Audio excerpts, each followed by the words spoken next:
Hi, everybody. My name's Clay Kaufman, I'm Jaden. I'm Youssef. and our project was modeling solar photon walks in the sun. So a little background is so the basis of where sunlight comes from originates at the sun's core, and that is done through a nuclear fusion that happens there. And at any given time, there are trillions and trillions of photons being formed and emitted all throughout the universe in our solar system, and each photon takes its own unique path to exit the sun. So a single photon of light can take an average of 8 minutes to reach the Earth from the sun's surface, but it takes over 100,000 to maybe even it could be a million years from the photon to reach the sun's surface from its core.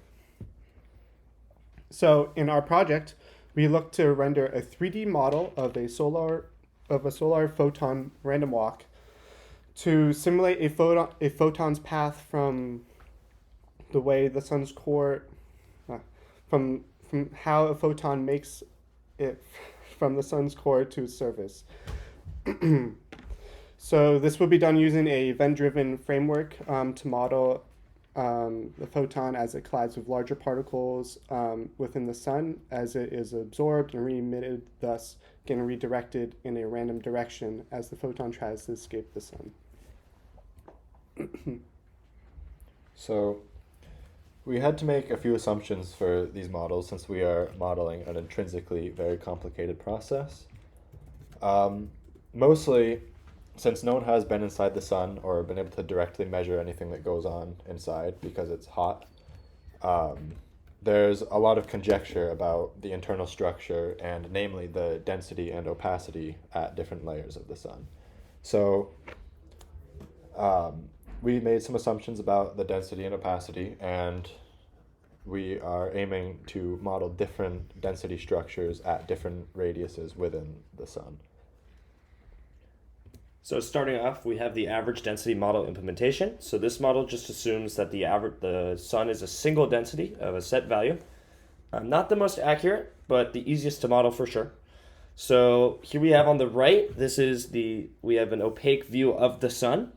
And inside, the red line is a giant scatterplot that the photon path. So you can see it starts in the origin and then slowly makes its way out over many and many trials. So the average density we used was 1408 kilograms per meter, 1,408 kilograms per meters cubed. Basically, we just had to do one calculation of the mean free path, and then at every iteration, we just move the photon that distance and then direct it in a random direction. So the second model we have is the linearly decreasing density model implementation. So this is basically starting, the middle of the sun is the most dense, and as we go further and further out, it gets less and less dense. This is a little more realistic, we think, although we don't know. So you can see right here, and in the very beginning, where it starts at the zero, when it starts at the origin, there's a lot more bumps and interactions. And the further we get out, you see it starts to straighten and straighten and straighten out until it zooms out and flies out of the sun. So that was pretty exciting to see that work that way.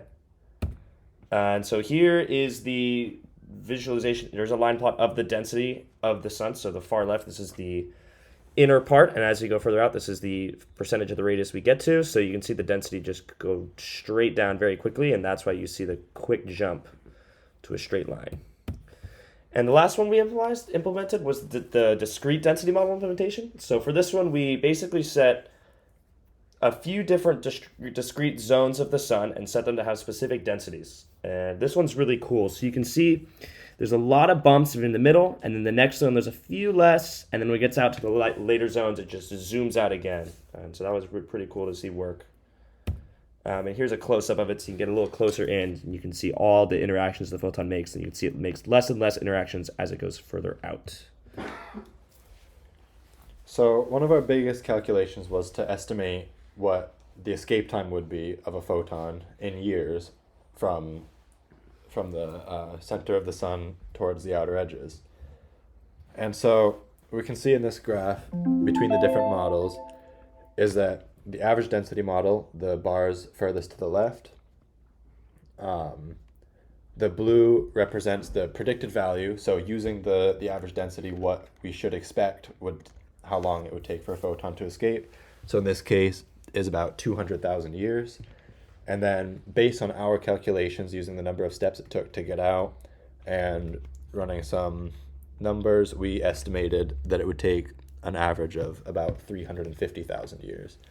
Now, the decreasing density and discrete density models were a little less optimistic, where the predicted was about 7 million years using the average mean free path that we used, and the observed is about 2 million years for decreasing density, and then the discretized model is predicted to be about 16 million years, but we observed about 3 million. So there's a bit of a delta there.